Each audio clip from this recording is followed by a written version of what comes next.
Hello guys, welcome back to my channel. வீடியோக்குள்ளே போகிறதுக்கு முன்னாடி மறக்காமல் இந்த வீடியோக்கு ஒரு லைக்கை போட்டுருங்க. லாஸ்ட் பார்ட்டில் இந்த சைக்கோ பையன் தன்னோட தம்பியை கொலை பண்ணிட்டு வீட்டுக்கு வந்து அம்மா அம்மானு கத்திக்கிட்டு இருக்கான். அவங்க என்னாச்சுப்பா அப்படின்னு ஓடி வந்து பார்க்கும்போது டக்குன்னு அவங்களோட மடியில் படுத்துக்கிட்டு அழுதுகிட்டு இருக்கான்.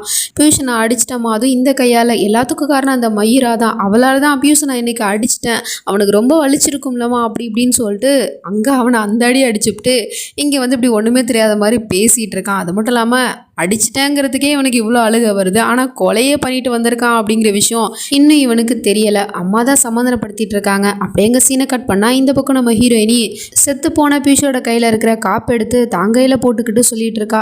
என்னால் தான் உனக்கு இப்படி ஆச்சு, சாரி பியூஷ், என்னை மன்னிச்சிடு. அப்புறம் நீ எனக்காக நிறையவே பண்ணிட்ட, அது எல்லாத்துக்கும் தேங்க்யூ ஸோ மச்னு சொல்லிட்டு, எனக்கு தெரியும் உனக்கு தேங்க்யூ அண்ட் சாரி சொல்கிறது சுத்தமாக பிடிக்காதுன்னு, ஆனாலும் நான் இந்த இடத்துல உனக்கு நன்றி சொல்லவும் சாரி சொல்கிறதுக்கும் கடமைப்பட்டிருக்கேன் அப்படிங்கிற மாதிரி சொல்லிட்டு அவனோட கையில் இருக்கிற அந்த காப்பை போட்டுக்கிட்டு அங்கேருந்து கிளம்பிடுறா. அதுக்கப்புறம் அப்படியே ரோட்டில் நடந்து வந்துட்டு இருக்கும் போது எதிர்த்தாப்புல அங்கே சாமி சிலை இருக்குது. அதை பார்த்துட்டு இவளுக்கு அவ்வளோ கோவம் வருது.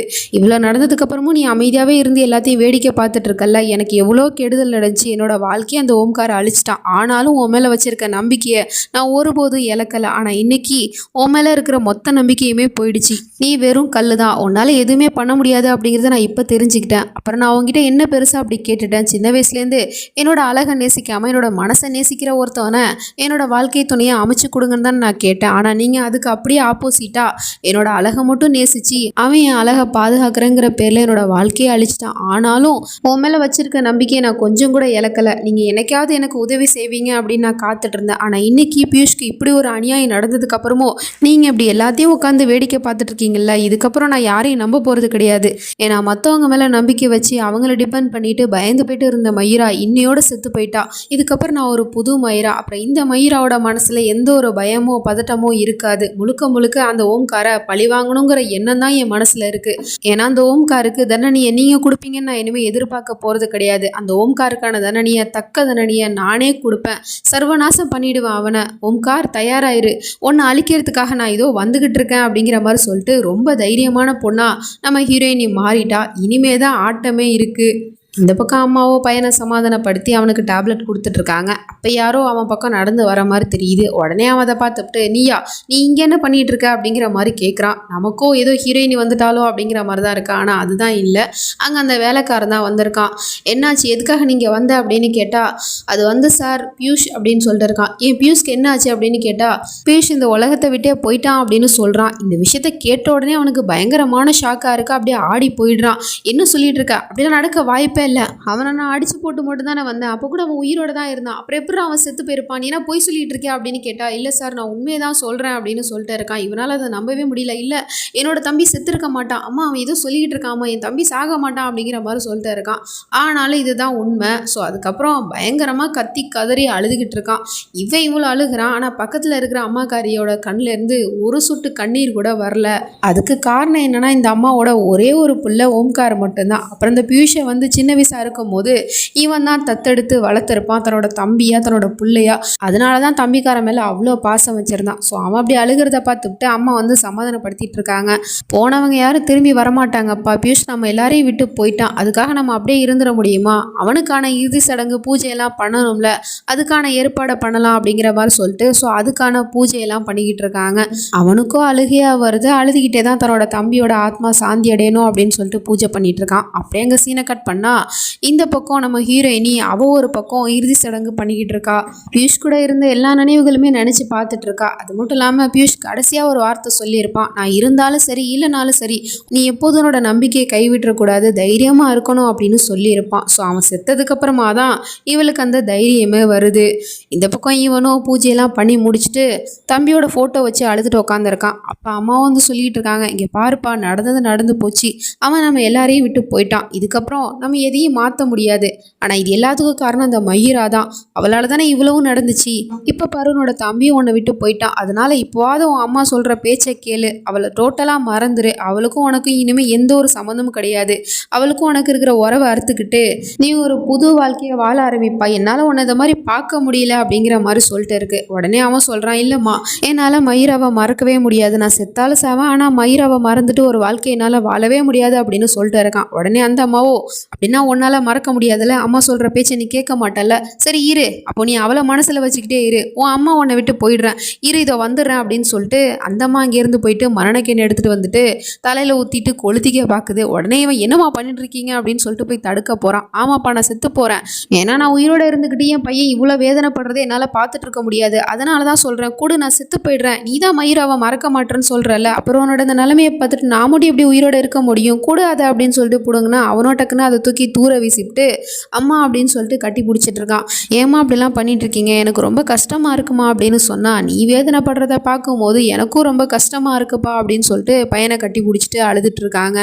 அதுக்கப்புறம் இந்த அம்மா அவனோட மனசை எப்படியோ பேசி கரைச்சிடுது. இதுக்கப்புறம் நம்ம இந்த ஊர்லேயே இருக்க வேணாம், ஏன்னா இந்த ஊரில் இருந்துக்கிட்டு மயிராவை மறக்கவே முடியாது, ஒரு நிம்மதியான வாழ்க்கையை உன்னால் வாழ முடியாது, அதனால் நம்ம இங்கேருந்து கிளம்பி போயிடலாம்ப்பா, அதுவும் நிரந்தரமாக மத்திய பிரதேஷ்க்கு போயிடலாம், அங்கே போயிட்டு ஒரு புது வாழ்க்கையை தொடங்கலாம், அப்புறம் நீயும் வேற ஒரு கல்யாணம் பண்ணிக்கிட்டு சந்தோஷமாக வாழணும்ப்பா, அதுதான் உன்னோட அம்மாவோட ஆசை அப்படிங்கிற மாதிரி சொன்னதும் அம்மா இந்த அளவுக்கு சாகிற அளவுக்கு துணிஞ்சிட்டாங்க இல்லையா. அப்படி இருக்கும்போது அம்மா சொல்கிற எல்லாத்தையும் இவன் கேட்க தான் செய்யணும். ஸோ அதனால் அவங்க சொல்கிற எல்லாத்துக்குமே இவன் ஆமாஞ்சமி போட்டுக்கிட்டு இருக்கான், ஒத்துக்கிறான். அதுக்கப்புறம் மயிராட வீட்டில் அப்பாவும் அம்மாவும் கவலையோடு இருக்கிறாங்க. ஏன்னா மயிரா போனால் அவளுக்கு என்னாச்சு ஏதாச்சுன்னு தெரியலையா அப்படின்னு சொல்லிட்டு. அப்போ பார்த்தா அந்த பையன் வீட்டுக்குள்ளே வந்துக்கிட்டு இருக்கான். அவன் வந்த உடனே மயிரா எங்கே அப்படின்னு கேட்டுட்டு இருக்கான். உனக்கு என்ன அதை பற்றி கவலை, நீ தான் அவளோட வாழ்க்கையை அழிச்சு அவளை வீட்டை விட்டே துரத்திட்டல, இதுக்கப்புறம் அவள் எங்கே போனா என்ன, எங்கே இருந்தா உனக்கு என்ன அப்படின்னு கேட்டான். அவனும் தலையில் அடிபட்டதுக்கு அப்புறமும் உங்களுக்கு திமிரு குறையிலே மாமனார், இதுக்கப்புறம் அவங்களுக்கும் எனக்கும் அந்த மாமனாருங்கிற உறவும் இருக்க போகிறது கிடையாது, நான் ஒரு முக்கியமான விஷயத்த மயிரா கிட்ட சொல்லிட்டு போகலான்னு தான் வந்தேன், நான் இந்த ஊரை விட்டு போகிறேன், அதுவும் என்னோட புது வாழ்க்கையை வாழ்றதுக்காக வேற ஒரு கல்யாணம் பண்ணிக்க போறேன் அப்படிங்கிற மாதிரி சொல்லிட்டு அவன் இங்கிருந்து போயிடுறான். இவங்களுக்கு ஒரு பக்கம் ஷாக்கிங்காகவும் இருக்கு, இன்னொரு பக்கம் சந்தோஷமாகவும் இருக்கு. மயிரோட வாழ்க்கையை விட்டு இவன் போனா சரி அப்படிங்கிற மாதிரி சொல்லிட்டு அவன் இங்கிருந்து கிளம்பி போறது வந்தது பேசுனது இது எல்லாத்தையுமே நம்ம ஹீரோயினி வீட்டு வாசல் நின்றுக்கிட்டு பார்த்துட்டு தான் இருந்தா.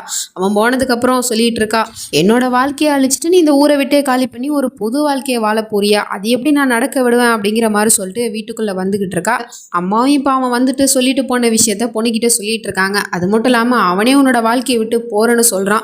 இதுக்கப்புறம் நீயே எல்லாத்தையும் மறந்துட்டு ஒரு புது வாழ்க்கையை வாழுமா, இதுக்கப்புறம் அவன் விஷயத்தில் நீ தலையிடாத அப்படின்னு சொன்னால் என்னமா பேசிகிட்டு இருக்கீங்க, அவன் என்னோட வாழ்க்கையை அழிச்சிட்டு அவன் ஒரு புது வாழ்க்கையை வாழ போகிறேன்னு சொல்லிட்டு போயிட்டு இருக்கான். அப்படி இருக்கும்போது இது எல்லாத்தையும் வேடிக்கை பார்த்துட்டு ஒரு பொண்ணா வீட்டுக்குள்ளே உட்கார சொல்கிறீங்களா, என்னால் முடியாது, நான் அந்த ஓம்காரை பழி வாங்கியே தீருவேன் அப்படின்னு சொல்லிட்டு இருக்கா. என்னமா பேசிகிட்டு இருக்க, அவனே வந்து எல்லாத்தையும் மறந்துட்டு இங்கேருந்து போகிறேன்னு சொல்கிறான், அப்புறம் நீ மட்டும் எதுக்காக எல்லாத்தையும் சுமந்துக்கிட்டு இருக்க, எல்லாத்தையும் மறந்துட்டு இங்கேருந்து கிளம்பி நம்ம இந்த ஊரை விட்டே போயிடலாம் அப்படின்னு சொன்னா டக்குன்னு அவ உண்மையை போட்டு உடைச்சிடறா.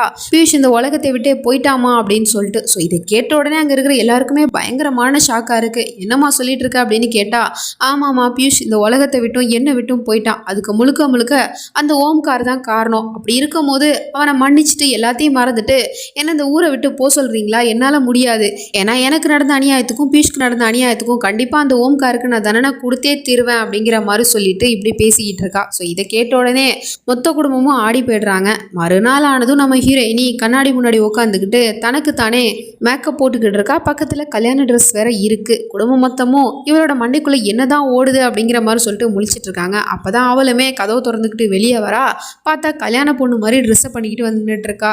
உடனே அம்மாவும் கேட்குறாங்க, என்னம்மா இது கோலம், எதுக்காக நீ கல்யாண ட்ரெஸ்ஸை போட்டிருக்க அப்படின்னு கேட்டால் அதுக்கு அவள் எந்த பதிலுமே சொல்லாமல் அவள் இங்கேருந்து போயிட்டு கையில் குங்குமத்தை எடுத்து வச்சுக்கிட்டு இது வரைக்கும் அந்த ஓம்கார் என்னவெல்லாம் கொடுமை பண்ணானோ அது எல்லாத்தையுமே ரீவைண்ட் பண்ணி பார்த்துட்டு இருக்கா. அதுக்கப்புறம் அந்த குங்குமத்தை எடுத்து நெத்தியில வச்சுக்கிட்டு இருக்கா. ஸோ இதை பார்த்துட்டு அம்மா பயங்கரமா ஷாக் ஆயிட்டு பொண்ணுகிட்ட வந்து கேட்டுட்டு இருக்காங்க, யாரு பேரை சொல்லி இப்போ குங்குமத்தை வச்ச அப்படின்னு கேட்டா ஓம்கார் அப்படின்னு சொல்லிட்டு இருக்கா. ஸோ நமக்குமே ஒன்றும் புரியல, அந்த பையில பழி வாங்கணும்னு நினச்சிட்டு இவ எதுக்காக அவன் பேரை சொல்லி குங்குமத்தை வச்சுக்கிறா அப்படிங்கிறது ஒன்றும் புரியல. அதே சமயம் இந்த பக்கம் அந்த சைக்கோ பையலோட வீட்டில் ஒரு ஃபங்க்ஷன் மாதிரி வைக்க போகிறாங்க போல். எதுக்காகனா இந்த பையன் ஊரை விட்டே காலி பண்ணி போகிறான் இல்லையா. ஸோ அதுக்காக அப்படி அம்மா கோலத்தை போட்டுவிட்டு அப்படியே அவங்க போன அடுத்த நிமிஷமே அந்த வீட்டு வாசலில் நம்ம ஹீரோயினி வந்து நின்றுட்டு இருக்கா. அதுவும் கல்யாண ட்ரெஸ்ஸை போட்டுக்கிட்டு அங்கே இருக்கிற கலர் தண்ணியில் காலை வச்சு கிரக பிரவேசம் பண்ணி வீட்டுக்குள்ளே வந்துக்கிட்டு இருக்கா. ஓம்கார் உன்னோட வீட்டுக்குள்ளே நான் எடுத்து வைக்கிற ஒவ்வொரு அடியும் உன்னோட வாழ்க்கையை நாசமாக்க போகுது பாரு அப்படிங்கிற மாதிரி சொல்லிட்டு இப்போ ரிவேஞ்ச் எடுக்கிறதுக்காக நம்ம ஹீரோயினி அவனோட வீட்டுக்கு வாழ வந்திருக்கா போல. ஸோ அந்த சைக்கோ பயலை என்ன பண்ண காத்திருக்காலோ தெரியல, வெயிட் பண்ணி தான் பார்க்கணும். நெக்ஸ்ட் நினச்சி நம்ம அடுத்த பாட்டில் பார்த்து தெரிஞ்சுப்போம். அது வரைக்கும் பை ஃப்ரெண்ட்ஸ்.